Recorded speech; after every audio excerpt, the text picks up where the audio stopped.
So here's just a quick kind of update, 2021 update on the Starlink here in Muskoka. Still using the Starlink, still going strong. Not 100% sure if it's getting better or not, but I'll give you my latest impressions of Starlink at this point.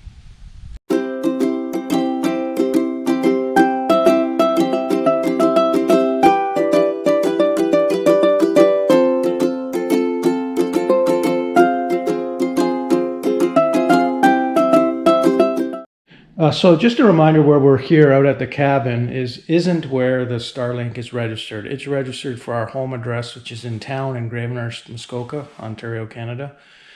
Where I'm actually using it is where I need it, and that's 15 or so kilometers outside of town, where there really isn't any service or major cell service. What we had to use in the past was data, cell data.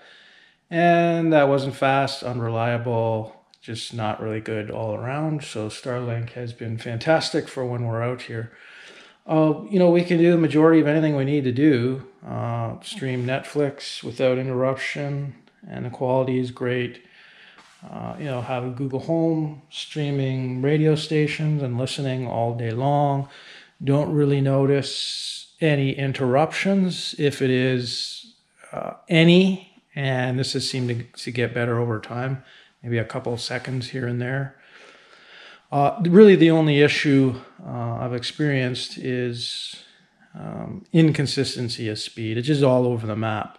From 1 minute to the next, the speed changes. So that's my only major concern and biggest concern, and hope to see that get better over time. The other thing that we do, or I have done, not sure if you can see it back there, but Amazon Eero mesh, Wi-Fi mesh system set up here, kind of to spread out the signal. What I noticed here at the cabin is I was just outside a little bit and really not far away from the building. I lost signal. So it seems like the Starlink supplied router just doesn't have a very strong signal range. So the Eero mesh has fixed that for us, and that was easy to set up. Didn't take any time at all, and it works fine.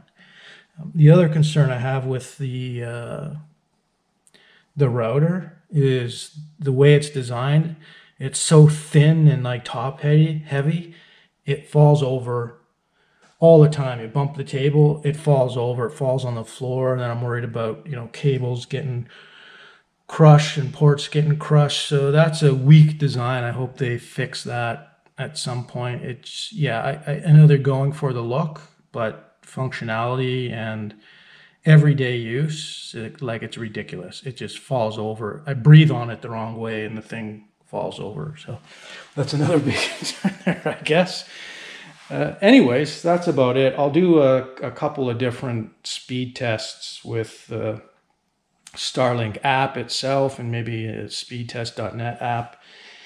Just give you an idea of the inconsistency of speed that we get out here, and hopefully that helps. Thanks for watching.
Yeah, so as you can see here, definitely inconsistency of speeds.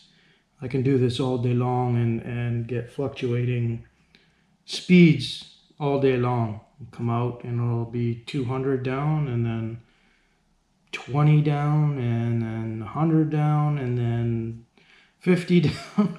Do it all day long and get different varying speed tests. So that's the kind of the biggest issue is varying speeds. So I don't know if that's because where we are and where the Starlink is. Again, as I said, this is registered to our home address. So maybe because we're on the cusp, 15 kilometers away, that affects the satellites when they're over, that sort of thing. So I'm assuming that's the reason. I don't know if that'll get better. Still at this point, I check every week if I can change the service address to this address where the cabin is and where we are. And every week it's not possible. So they say just keep checking back.